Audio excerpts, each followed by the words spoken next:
Hello friend, कैसे हो आप सब। मैं आशुतोष एक बार फिर से आप सभी लोग का वेलकम करता हूं आप लोग के अपने YouTube channel lecture of engineering में।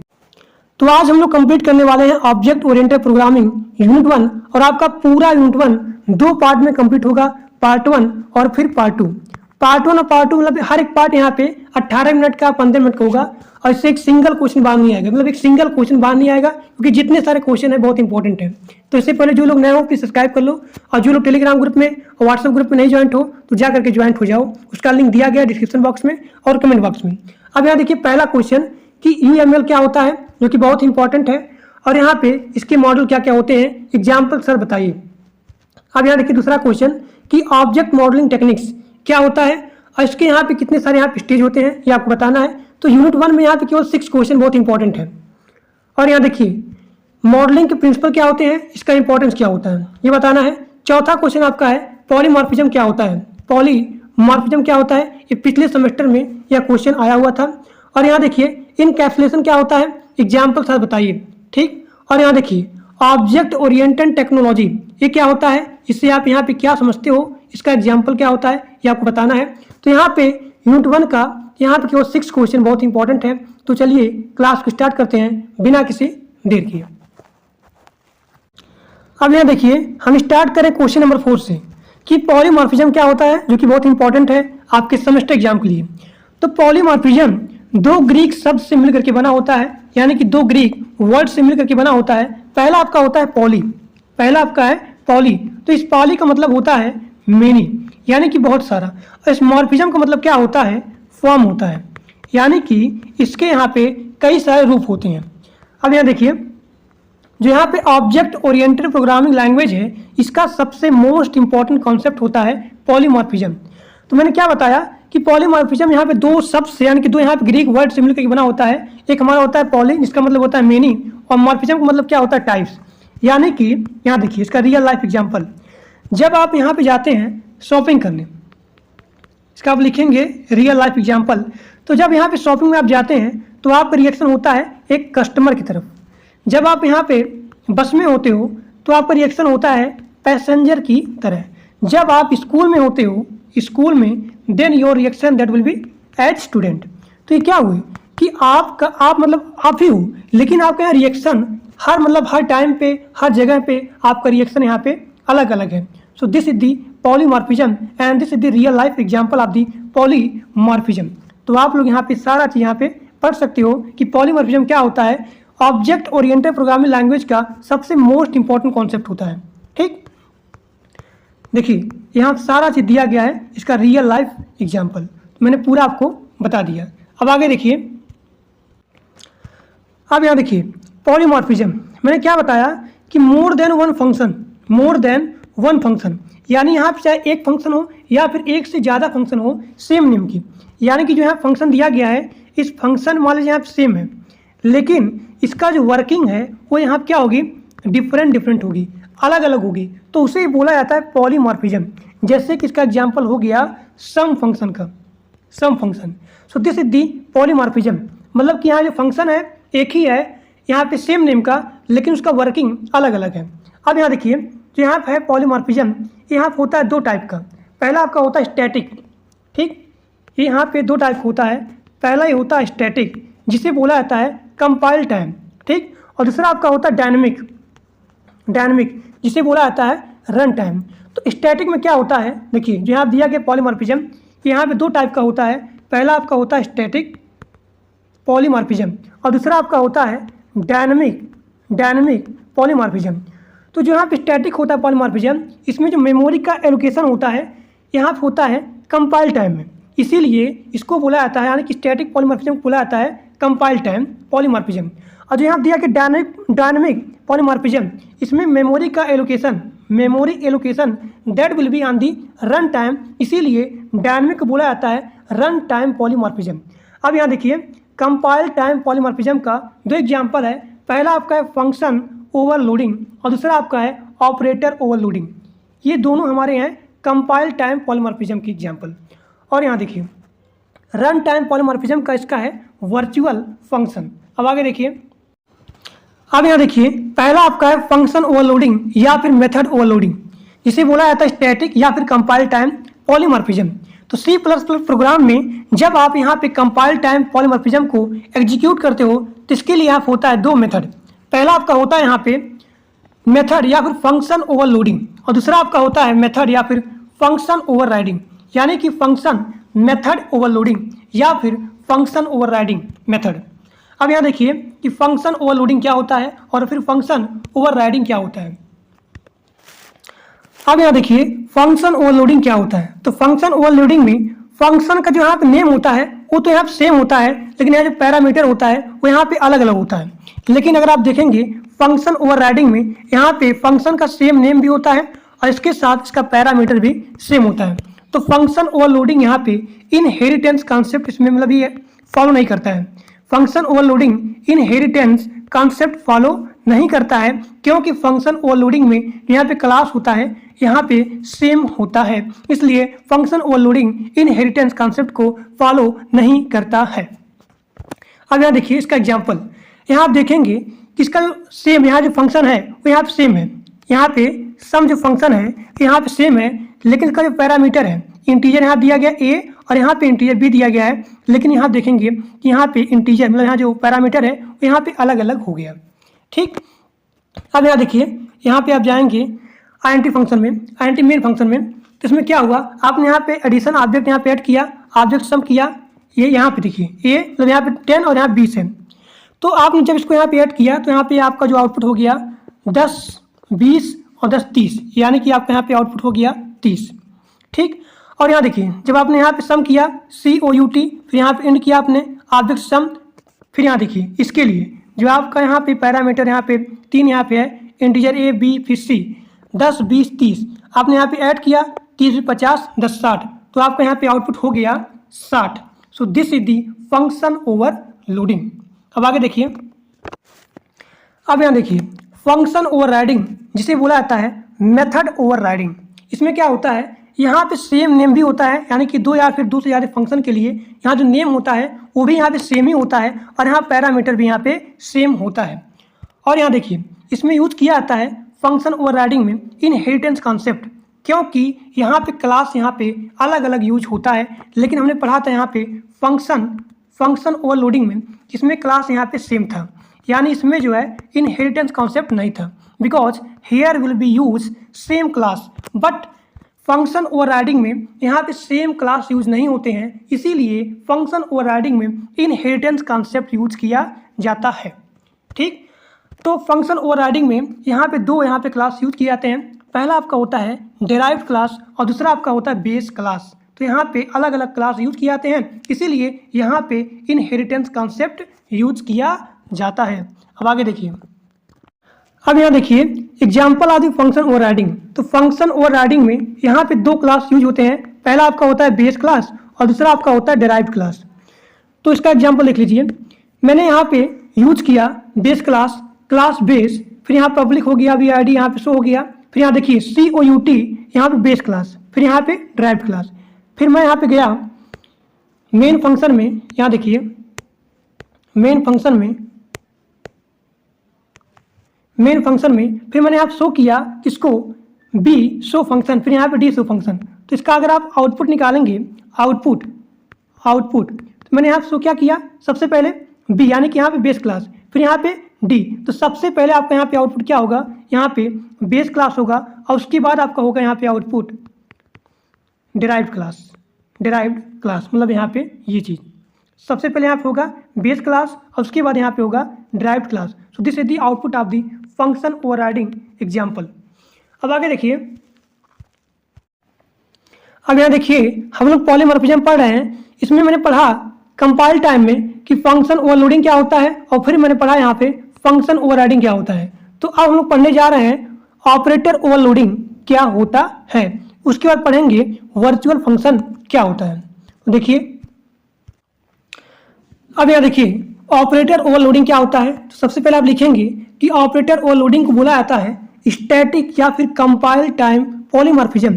तो यहाँ पे ऑपरेटर ओवरलोडिंग क्या होता है, एक प्रकार का पॉलीमॉर्फिज्म होता है। Which an operator is overload, which an operator is overload, यहाँ देखिए which an operator is overload to give user defined meaning it, यानी कि एक यहाँ पे एक मीनिंग यहाँ पे यूजर को प्रोवाइड करता है। अगर मान लीजिए आपको यहाँ पे दो ऑपरेटर को ऐड करना है, दो यहाँ पे इंटीजर को ऐड करना है, तब आप यहाँ पे प्लस ऑपरेटर का यूज करोगे। लेकिन अगर मान लीजिए उन दोनों को आपको यहाँ पे कंबाइन करना है, then you use plus operator by using two string. So this is the operator overloading. अब आगे देखिए, अब यहाँ देखिए ऑपरेटर ओवरलोडिंग को कैसे हम यहाँ पे इसको ओवरलोड करेंगे। To overload a operator function is defined inside a class. तो बहुत इंपॉर्टेंट आपके सेमेस्टर एग्जाम के लिए, अगर ये सारा चीज़ अगर आप लिखेंगे तो आपको यहाँ पे बहुत ही अच्छा नंबर मिलेगा। तो how to overload the operator, so here is given this syntax. तो यहाँ पे आप लिखेंगे क्लास, फिर यहाँ पे क्लास नेम, फिर सारा चीज़ लिखेंगे पब्लिक, फिर यहाँ पे रिटर्न टाइप, फिर यहाँ पे ऑपरेटर साइन, फिर यहाँ पे इसका हो गया argument. So this is this syntax of the how to overload the operator. अब यहाँ देखिए ऑपरेटर ओवरलोडिंग का क्या क्या रूल्स को फॉलो करता है। अब यहाँ देखिए ऑपरेटर ओवरलोडिंग रूल्स। तो यहाँ पे जो होता है ऑपरेटर ओवरलोडिंग, ये फॉलो करता है कि जो यहाँ पे मेंबर होते हैं, जो यहाँ पे एग्जिट करते हैं, वही यहाँ पे ओवरलोड होंगे, यानी कि अदर जो यहाँ पे होते हैं मेंबर, वो यहाँ पे ओवरलोड नहीं हो सकते हैं। अगला पॉइंट आपको दिया गया है कि जितने सारे यहाँ पे ऑपरेटर होते हैं जो यहाँ पे ओवरलोड हैं, उसके यहाँ पे कम से कम एक यहाँ पे ऑपरेंड होना चाहिए ऑफ यूजर डिफाइंड टाइप। और यहाँ देखिए ये जो होता है ऑपरेटर ओवरलोडिंग, यहाँ फॉलो करता है ओरिजिनल ऑपरेटर के सिंटैक्स रूल को। और यहाँ देखिए ओवर मतलब यहाँ पे ऑपरेटर ओवरलोडिंग, इसके बेसिक मीनिंग को हम यहाँ पे चेंज नहीं कर सकते हैं। So these are the rules which follow operator overloading. अब आगे देखिए, अब यहाँ देखिए ऑपरेटर ओवरलोडिंग में यहाँ पे रूल्स होता है, उसमें बताया गया है कि यहाँ पे कुछ ऐसे ऑपरेटर होते हैं जो यहाँ पे ओवरलोड नहीं हो सकते हैं। वो यहाँ पे कौन कौन से हैं? पहला आपका दिया गया है मेंबर एक्सेस ऑपरेटर, ये यहाँ पे ओवरलोड नहीं हो सकता। इसका सिंबल क्या है? यहाँ पे डॉट टाइप का। और यहाँ पे अगला यहाँ दिया गया है कि pointer to member access operator, ये भी यहाँ पे ओवरलोड नहीं हो सकता है। स्कोप रिजोल्यूशन ऑपरेटर और यहाँ पे साइज ऑपरेटर, फिर यहाँ पे ternary operator, so these are the operator can not be overload. अब आगे देखिए, अब यहाँ देखिए वर्चुअल फंक्शन क्या होता है। तो वर्चुअल फंक्शन बोला जाता है रन टाइम पॉलीमॉर्फिज्म या फिर डायनामिक पॉलीमॉर्फिज्म। इसमें क्या होता है कि अगर फंक्शन को यहाँ पे डिक्लेयर करना है तो आप यहाँ पे करेंगे बेस क्लास में। देखिए फंक्शन को अगर यहाँ पे डिक्लेयर करना है तो आप यहाँ पे बेस क्लास में करेंगे, लेकिन अगर यहाँ फंक्शन को यहाँ पे रीडिफाइन करना है तो आप यहाँ करेंगे डिराइव्ड क्लास में। तो इसे ये बोला जाता है वर्चुअल फंक्शन। अब यहाँ देखिए when you refer to a derived class object using a pointer or a reference to base class, you can call a virtual function। तब आप यहाँ पे वर्चुअल फंक्शन को कॉल करेंगे।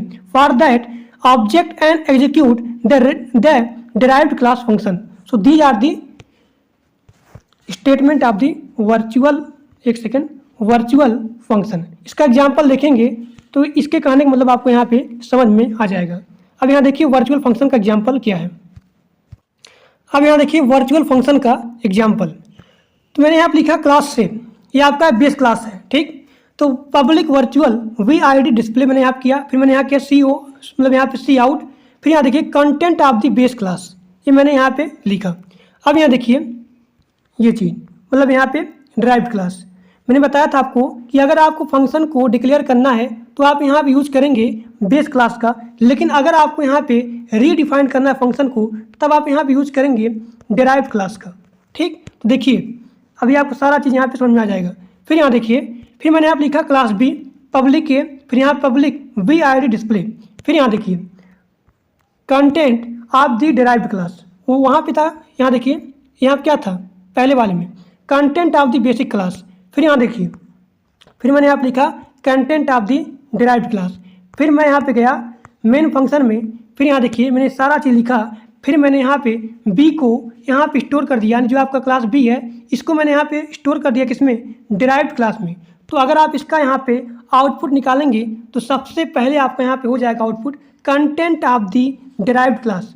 लेकिन अगर आपका यहाँ पे क्वेश्चन होगा कि यहाँ पे सबसे पहले आना चाहिए content of the base class, तो यहाँ पे content of the base class नहीं होगा, क्योंकि मैं यहाँ पे जो आपका यहाँ पे बेस क्लास B है इसको मैंने यहाँ पे स्टोर कर दिया डिराइव्ड क्लास में। यहाँ देखिए ये जो आपका है ये चीज़ content of the base class, ये आपका यहाँ होना चाहिए था आउटपुट, लेकिन इसका आउटपुट ये नहीं आया। ये मैंने यहाँ पे स्टोर कर दिया, यहाँ बेस क्लास है इसको मैंने यहाँ पे डिराइव्ड क्लास में स्टोर कर दिया, इसीलिए आपका यहाँ पे आउटपुट आएगा content of the derived class. So these are the example of the virtual function. अब आगे देखिए, अब यहाँ देखिए वर्चुअल फंक्शन किस किस रूल को फॉलो करता है। तो वर्चुअल फंक्शन में जितने सारे यहाँ मेंबर होंगे वो सभी मेंबर यहाँ पे सेम क्लास के होने चाहिए। अगला पॉइंट आपका है कि इसमें जो मेंबर होता है वो स्टैटिक मेंबर यहाँ पे नहीं हो सकता है। ठीक, अगला पॉइंट आप लिखेंगे कि अगर यहाँ पे वर्चुअल फंक्शन को हमें एक्सेस करना है तो हम लोग यहाँ पे ऑब्जेक्ट पॉइंटर का यूज करेंगे। इसमें जो फंक्शन होंगे वो एक दूसरे से यहाँ पे फ्रेंडली होने चाहिए। ठीक, अब यहाँ देखिए जो यहाँ पे वर्चुअल फंक्शन का जो यहाँ पे बेस क्लास होगा, बेस क्लास यानी कि वर्चुअल फंक्शन यहाँ पे अगर हमें डिफाइन करना हुआ तो यहाँ पे बेस क्लास में ये क्या होंगे, डिफाइन होंगे, even though it may not be use, लेकिन इसका उपयोग नहीं हो सकता है। अब यहाँ देखिए इसमें क्या होगा कि we can not have virtual construction, यानी कि यहाँ पे वर्चुअल कंस्ट्रक्टर नहीं होगा लेकिन यहाँ पे वर्चुअल डिस्ट्रक्शन हो सकता है। So these are the rules which follow virtual function. अब आगे देखिए, अब यहाँ देखिए अगला क्वेश्चन जो कि बहुत इंपॉर्टेंट है आपके सेमेस्टर एग्जाम के लिए, वो आपका इनकैप्सुलेशन। ये आपको यहाँ डिफाइन करना है एग्जाम्पल के साथ। तो देखिए इनकैप्सुलेशन क्या होता है, इसके नाम से देखिए यहाँ लिखा गया है कैप्सुलेशन। इसका मतलब क्या होता है, जिस प्रकार से एक मेडिसिन का कैप्सूल होता है, इस कैप्सूल में क्या होते हैं, बहुत सारे मटेरियल होते हैं जो यहाँ बाइंडिंग होते हैं। तो उसी प्रकार से यहाँ भी क्या होता है, एक यहाँ पे इस प्रकार से होता है, इसको बोला जाता है क्लास। ठीक, अब जो क्लास होता है इसके अंदर क्या होते हैं, मेथड होते हैं और यहाँ क्या होते हैं, वेरिएबल होते हैं। इसका यहाँ डायग्राम देख लीजिए तब आपको आएगा समझ में। देखिए इनकैप्सुलेशन में ये आपको क्या हो गया, इनकैप्सुलेशन, ये पूरा इसको बोला जाता है क्लास। ठीक, इसको बोला जाता है क्लास। अब इस क्लास में क्या होता है, इसमें मेथड होते हैं और यहाँ क्या होता है, वेरिएबल होता है। तो इसे ही बोला जाता है यहाँ पे इनकैप्सुलेशन बोला जाता है। ठीक, अब आगे देखिए, तो जो यहाँ दिया गया इनकैप्सुलेशन, इसमें डेटा और फंक्शन, इसमें डेटा और यहाँ फंक्शन क्या होते हैं, एक सिंगल यूनिट में क्या होते हैं, बाइंडिंग होते हैं या फिर रैप होते हैं। ठीक, यहाँ पे एक सिंगल यूनिट में यहाँ डेटा होता है, यहाँ पे फंक्शन होता है, ये क्या होता है, एक सिंगल यूनिट में बाइंडिंग होता है, तो इसे बोला जाता है क्लास। ठीक, ये आपको क्या हो गया, क्लास, सिंगल मतलब यहाँ पे सिंगल यूनिट, एक सिंगल यूनिट में डेटा और यहाँ फंक्शन क्या होता है, बाइंडिंग होता है या फिर रैप होता है। अब यहाँ देखिए इसीलिए इसको बोला जाता है इंफॉर्मेशन हाइडिंग कॉन्सेप्ट। जो आपका होता है इनकैप्सुलेशन, इसको बोला जाता है इंफॉर्मेशन हाइडिंग कॉन्सेप्ट बोला जाता है। अब आगे देखिए इसमें जो डेटा होता है, यहाँ देखिए इसमें डेटा होता है वो डेटा यहाँ पे आउटसाइड वर्ल्ड से यहाँ पे एक्सेस नहीं कर सकता है। इसका आप यहाँ देखेंगे डायग्राम, कहने का मतलब क्या है कि जो आपका दिया गया क्लास है, इस क्लास में जो यहाँ पे रैप मेथड है, इसी की सहायता से आप यहाँ डेटा को एक्सेस कर सकते हो। यानी कि आप यहाँ पे एक्सटर्नल मेथड से आप यहाँ पे डेटा को एक्सेस नहीं कर सकते हो। जो यहाँ पे क्लास में मेथड होगा उसी की सहायता से यहाँ पे डेटा एक्सेस हो सकता है। इसका यहाँ पे एग्जांपल देखिए, ये आपका एग्जांपल है, ये आपका क्या है पूरा, इसे बोला जाता है क्लास। अब इसमें जो दिया गया मेथड 1 2 3 4, ठीक, तो इन्हीं की सहायता से, यानी कि अगर आपको यहाँ पे डेटा को एक्सेस करना हुआ तो यानी कि मेथड 1 का 2 का 3 का 4 का, इनका आपको यहाँ पे हेल्प लेना पड़ेगा। लेकिन आपको यहाँ पे मेथड 5 की सहायता से आप डेटा को एक्सेस नहीं कर सकते हो। तो यानी कि क्लास में जो यहाँ मेथड को यहाँ पे रैप होगा उसी की सहायता से आप यहाँ पे डेटा को एक्सेस कर सकते हो, but you can not access data outside world. ठीक, so this is the encapsulation. अब आगे देखिए, अब यहाँ देखिए पहला क्वेश्चन जो कि बहुत इंपॉर्टेंट है वो आपका UML यानी कि यूनिफाइड मॉडलिंग लैंग्वेज क्या होता है, या फिर इससे आप क्या समझते हो, और UML के कॉन्सेप्चुअल मॉडल क्या क्या होते हैं, एग्जाम्पल सर बताइए, जो कि बहुत इंपॉर्टेंट है आपके सेमेस्टर एग्जाम के लिए। तो UML का मतलब होता है यूनिफाइड मॉडलिंग लैंग्वेज होता है। इसे बोला जाता है स्टैंडर्डाइज्ड मॉडलिंग लैंग्वेज। इसका मतलब क्या होता है, जो यहाँ पे सिस्टम दिया गया है, जो आपका यहाँ पे सॉफ्टवेयर सिस्टम है, उसके डॉक्यूमेंट को आप यहाँ पे स्पेसिफाई कर सकते हो, विजुअलाइज कर सकते हो, और यहाँ पे इसको कॉन्स्ट्रक्ट कर मतलब यहाँ पे किया जा सकता है किसकी सहायता से, UML की सहायता से। और यहाँ देखिए यहाँ पे होता है UML, यहाँ पे क्रिएट किया गया था किसके द्वारा, ऑब्जेक्ट मैनेजमेंट ग्रुप के द्वारा। इसका यहाँ पहला वर्जन था UML 1.0 स्पेसिफिकेशन ड्राफ्ट। तो यहाँ पे 1997 जनवरी में OMG को यहाँ पे प्रस्तावित किया गया था, यानी कि प्रपोज किया गया था। अब आगे देखिए, अब यहाँ देखिए जो आपका होता है UML, जितने सारे यहाँ पे लैंग्वेज होते हैं उन सभी लैंग्वेज से क्या होता है, ये डिफरेंट होता है। जैसे कि आपका यहाँ पे हो गया C++ हो गया, जावा हो गया, कोबोल हो गया, तो इन सभी लैंग्वेज क्या होता है, डिफरेंट होता है। ठीक, ये क्या होता है, पिक्चोरियल लैंग्वेज होता है जिसका उपयोग किया जाता है ब्लूप्रिंट देने के लिए। इसका मतलब क्या हुआ कि अगर कोई भी हमें फाइनल सिस्टम बनाना है या फिर एक टारगेट सिस्टम बनाना है तो सबसे पहले हम लोग बनाएंगे यहाँ पे जो आपका होता है UML, यहाँ पे देता है ब्लूप्रिंट, यानी कि इसी प्रोसेस को बोला जाता है मॉडलिंग। तो जो आपका होता है UML तो एक प्रकार का यहाँ पे टूल का काम करता है, किसके लिए, मॉडलिंग के लिए। ठीक, इसका उपयोग किया जाता है सॉफ्टवेयर सिस्टम के लिए। कहने मतलब क्या है, यह केवल सॉफ्टवेयर सिस्टम के लिए नहीं बल्कि नॉन सॉफ्टवेयर सिस्टम मॉडलिंग के लिए भी UML का प्रयोग किया जाता है। इसीलिए जिसका बाउंड्री है ये लिमिटेड नहीं है। देखिए इसका जो बाउंड्री दिया गया है, इसका बाउंड्री यहाँ पे लिमिटेड नहीं है, क्योंकि ये सॉफ्टवेयर सिस्टम के लिए और यहाँ पे नॉन सॉफ्टवेयर सिस्टम मॉडलिंग के लिए भी UML का प्रयोग किया जाता है।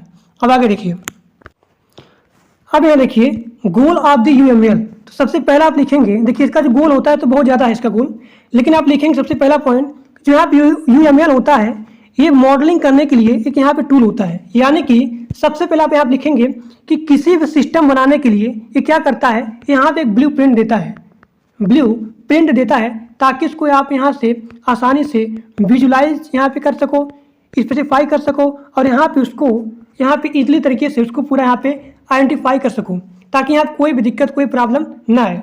तो इसका उपयोग किया जाता है किसके लिए, सम जनरल पर्पजिंग मॉडलिंग लैंग्वेज को डिफाइन करने के लिए। ये सबसे यहाँ पे मोस्ट इंपॉर्टेंट होता है, क्योंकि किसी भी सिस्टम को बनाने के लिए सबसे पहले क्या देता है, यहाँ पे ब्लूप्रिंट देता है।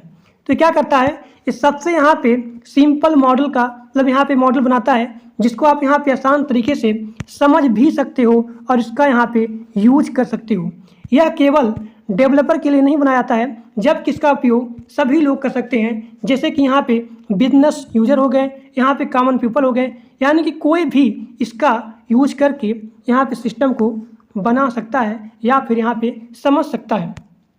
तो UML क्या होता है, एक यहाँ पे नॉन सॉफ्टवेयर सिस्टम होता है, यानी कि UML का उपयोग यहाँ पे किया जा सकता है या फिर सॉफ्टवेयर सिस्टम मॉडलिंग के लिए और यहाँ पे नॉन सॉफ्टवेयर सिस्टम मॉडलिंग के लिए। So these are the goals of the UML, यानी कि यूनिफाइड मॉडलिंग लैंग्वेज।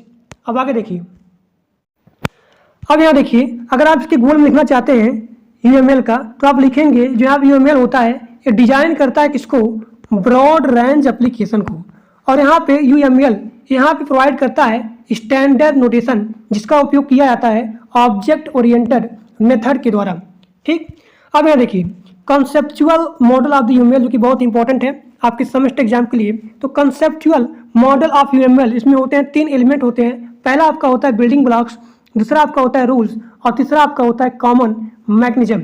इसका पिक जो है मैं टेलीग्राम ग्रुप में डाल दूंगा, आप लोग यहाँ पे पूरा बढ़िया तरीके से देख लीजिएगा। तो देखिए बिल्डिंग ब्लॉक्स में होता है थिंग्स होता है, रिलेशनशिप होता है, डायग्राम होता है। डायग्राम में सारी चीज़ हो गई, क्लास हो गया, ऑब्जेक्ट हो गया, यूज केस हो गया, सीक्वेंस हो गया, कोलैबोरेशन हो गया, स्टेट हो गया और यहाँ पे एक्टिविटी डायग्राम हो गया और यहाँ पे डिप्लॉयमेंट डायग्राम हो गया। अब यहाँ देखिए रिलेशनशिप में क्या होता है, एसोसिएशन हो गया, डिपेंडेंसी हो गया और यहाँ पे जनरलाइजेशन हो गया और यहाँ पे रियलाइजेशन हो गया। अब यहाँ देखिए थिंग्स आपका हो सकता है स्ट्रक्चर हो सकता है, बिहेवियरल हो सकता है और यहाँ पे ग्रुपिंग हो सकता है और यहाँ पे एनोटेशनल थिंग्स हो सकता है। अब यहाँ देखिए नेम्स में मतलब यहाँ पे रूल्स में आपका होता है नेम होता है, स्कोप होता है, विजिबिलिटी होता है, इंटीग्रिटी होता है और यहाँ पे एग्जीक्यूशन होता है। अब यहाँ देखिए कॉमन मैकेनिज्म में आपका होता है स्पेसिफिकेशन होता है और यहाँ पे एडोरमेंट होता है, कॉमन डिवाइजर होता है और यहाँ पे एक्सटेंसिबिलिटी मैकेनिज्म होता है। So these are the conceptual model of the UML जो कि बहुत इंपॉर्टेंट है आपके सेमेस्टर एग्जाम के लिए। तो चलिए देखते हैं 1 बाय 1 करके। अब यहाँ देखिए conceptual model of the UML जो कि बहुत इंपॉर्टेंट है आपके सेमेस्टर एग्जाम के लिए। तो कंसेप्चुअल मॉडल सबसे पहले बनाया जाता है, तब यहाँ बनाया जाता है UML डायग्राम, यानी कि UML डायग्राम बनाने से पहले सबसे पहले आप यहाँ बनाएंगे कंसेप्चुअल मॉडल। कंसेप्चुअल मॉडल में जितने सारे यहाँ मॉडल होते हैं उन सभी मॉडल में यहाँ पे रिलेशनशिप होना चाहिए। और यहाँ देखिए इसकी सहायता से आप यहाँ पे रियल वर्ल्ड में एंटिटीज होता है उसको आप यहाँ पे समझ सकते हो और यहाँ पे कैसे वो इंटरेक्ट कर रहे हैं, यहाँ पे एंटिटीज होते हैं वो एक दूसरे से कैसे यहाँ पे इंटरेक्ट कर रहे हैं इसकी सहायता से आप यहाँ पे आसानी से समझ सकते हो। और जो यहाँ होता है UML क्या करता है, रियल टाइम सिस्टम को ये डिस्क्राइब करता है। और यहाँ देखिए बहुत ही इंपॉर्टेंट यहाँ पे मॉडल होता है, यानी कि सबसे पहले आप यहाँ बनाएंगे कंसेप्चुअल मॉडल, देन आप यहाँ पे नेक्स्ट प्रोसीड करेंगे। ठीक, अब आगे देखिए। अब यहाँ देखिए जो आपका होता है conceptual model of the UML, यहाँ देखिए conceptual model of the UML, इसमें क्या होते हैं, इसमें 3 होते हैं एलिमेंट। पहला आपका होता है UML बिल्डिंग ब्लॉक्स होता है, दूसरा आपका होता है रूल्स होता है, और तीसरा आपका होता है common mechanism of the UML। यानी कि कॉन्सेप्चुअल मॉडल ऑफ UML में 3 होते हैं एलिमेंट, UML बिल्डिंग ब्लॉक्स, दूसरा आपका हो गया रूल्स, और तीसरा आपका हो गया कॉमन मैकेनिज्म। अब यहाँ देखिए जो आपका होता है UML बिल्डिंग ब्लॉक्स, इसमें होते हैं थिंग्स होता है, रिलेशनशिप होता है, और यहाँ पे डायग्राम होता है। तो इन तीनों को क्या करता है UML बिल्डिंग ब्लॉक्स डिफाइन कर सकता है। अब आगे देखिए। अब यहाँ देखिए पहला आपका है थिंग्स। तो बिल्डिंग ब्लॉक्स जो आपका होता है UML का, ये सबसे इंपॉर्टेंट पार्ट होता है। तो जो यहाँ पे थिंग्स होता है, यहाँ पे स्ट्रक्चरल भी हो सकता है, बिहेवियरल हो सकता है, ग्रुपिंग, और यहाँ पे एनोटेशनल भी हो सकता है। अब यहाँ देखिए स्ट्रक्चरल थिंग्स क्या होता है। अब यहाँ देखिए स्ट्रक्चरल थिंग्स क्या होता है। तो स्टैटिक जो आपका मॉडल होता है, इसका स्टैटिक पार्ट होता है, इसको क्या करता है, डिफाइन करता है। ठीक, यह जो रिप्रेजेंट करता है फिजिकल और यहाँ पे कंसेप्चुअल एलिमेंट को ये रिप्रेजेंट करता है। यहाँ पे कुछ डिस्क्रिप्शन को यहाँ पे ब्रीफ में क्या करता है, फॉलो करता है। जैसे कि आपका यहाँ हो गया क्लास हो गया, और यहाँ पे इनहेरिटेंस हो गया। तो जो आपका क्लास होता है वो कई सारे ऑब्जेक्ट को मिला करके यहाँ पे क्लास बनते हैं। यानी कि क्लास क्या होता है, कई सारे ऑब्जेक्ट को क्या करता है, रिप्रेजेंट करता है। जैसे कि यहाँ पे क्लास के अंदर यहाँ पे हो गया एट्रीब्यूट्स हो गया, और यहाँ पे ऑपरेशन हो गया। अब जो आपका होता है इंटरफेस, इंटरफेस एक कई सारे ऑपरेशन को मिला करके बनाया जाता है, उसे ही बोला जाता है इंटरफेस। यानी कि इंटरफेस डिफाइन करता है सेट ऑफ दी ऑपरेशन को। तो ये आपका यहाँ पे डायग्राम हो गया इसका इंटरफेस का। अब आगे देखिए। अब यहाँ देखिए बिहेवियरल थिंग्स, इसका मतलब क्या होता है कि इसमें जितने सारे यहाँ थिंग होते हैं वो एक दूसरे से कैसे यहाँ पे बिहेवियर कर रहे हैं, तो उसे बोला जाता है बिहेवियरल थिंग बोला जाता है। तो क्या होता है, इसमें शामिल होता है जो आपका होता है UML मॉडल, इसके यहाँ पे डायनामिक पार्ट क्या होते हैं, इसमें शामिल होते हैं। तो इसमें कि जैसे कि आपका यहाँ हो गया इंटरेक्शन, तो इसमें क्या होता है, कई सारे यहाँ पे होते हैं ग्रुप मैसेज। तो इसमें जो एलिमेंट होते हैं यहाँ पे क्या करते हैं, एक्सचेंज करते हैं, और इसी के द्वारा यहाँ पे टास्क को स्पेसिफाई किया जाता है। यानी कि यहाँ पे एलिमेंट का इंटरेक्शन कैसे है एक दूसरे से, यानी कि उसी को बोला जाता है बिहेवियरल थिंग्स बोला जाता है। तो ये आपका क्या हो गया, मैसेज हो गया। अब आगे देखिए। अब यहाँ देखिए मैंने क्या बताया कि जो आपका बिहेवियरल थिंग्स होता है उसमें आपका होता है इंटरेक्शन होता है, और इसमें आपका होता है स्टेट मशीन होता है। तो मैंने बता दिया इंटरेक्शन क्या होता है। अब यहाँ देखिए स्टेट मशीन क्या होता है। जब यहाँ पे स्टेट ऑब्जेक्ट लाइफ साइकिल का इंपॉर्टेंस होता है, तब यहाँ पे स्टेट मशीन का उपयोग किया जाता है। अब ये क्या करता है, जो यहाँ पे स्टेट होता है, देखिए जो यहाँ पे स्टेट होता है इसके सीक्वेंस को क्या करता है, डिफाइन करता है। यानी कि जब यहाँ पे ऑब्जेक्ट एक स्टेट से दूसरे स्टेट में क्या करता है, यहाँ पे मूव करता है, तब उसके सीक्वेंस को क्या करता है, स्टेट मशीन उसको यहाँ पे डिफाइन करता है। So these are the picture of the state machine. अब आगे देखिए। अब यहाँ देखिए ग्रुपिंग थिंग्स क्या होता है। इसमें बात किया जाता है कि UML मॉडल में जो यहाँ पे एलिमेंट हैं, ये यहाँ पे किस प्रकार से एक दूसरे से यहाँ ग्रुप हैं, इसके बारे में डिफाइन करता है ग्रुपिंग थिंग्स। और इसमें क्या होता है, ओनली वन ग्रुपिंग थिंग्स जो आपका होता है पैकेज। तो यहाँ पैकेज क्या होता है, it is the only one grouping things available for gathering. यानी कि यहाँ पे केवल यहाँ पैकेज क्या होता है, ग्रुपिंग थिंग्स होता है, जिसका यूज किया जाता है स्ट्रक्चरल और बिहेवियरल थिंग्स को यहाँ पे इकट्ठा करने के लिए, गैदर करने के लिए। And here is given package. ठीक, अब आगे देखिए।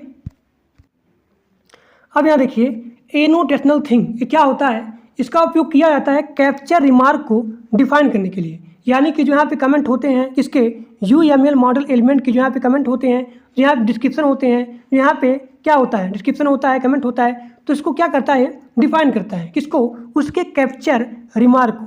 तो इसी में क्या होता है, एक नोट होता है जिसका उपयोग किया जाता है UML एलिमेंट के लिए, कमेंट देने के लिए, डिस्क्रिप्शन देने के लिए, कॉन्स्टेंट देने के लिए।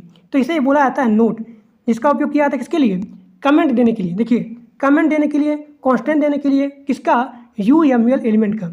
अब यहाँ देखिए अगला आपका रिलेशनशिप, यानी कि जो आपका बिल्डिंग ब्लॉक्स होता है, किसका, building blocks of the UML। तो इसका सबसे इंपॉर्टेंट पार्ट होता है, और ये बताता है एलिमेंट किस प्रकार से एक दूसरे से रिलेशनशिप है। अब यहाँ देखिए रिलेशनशिप में 4 यहाँ दिया गया रिलेशनशिप। पहला आपका होता है डिपेंडेंसी, पहला आपका यहाँ होता है डिपेंडेंसी, यहाँ देखिए डिपेंडेंसी।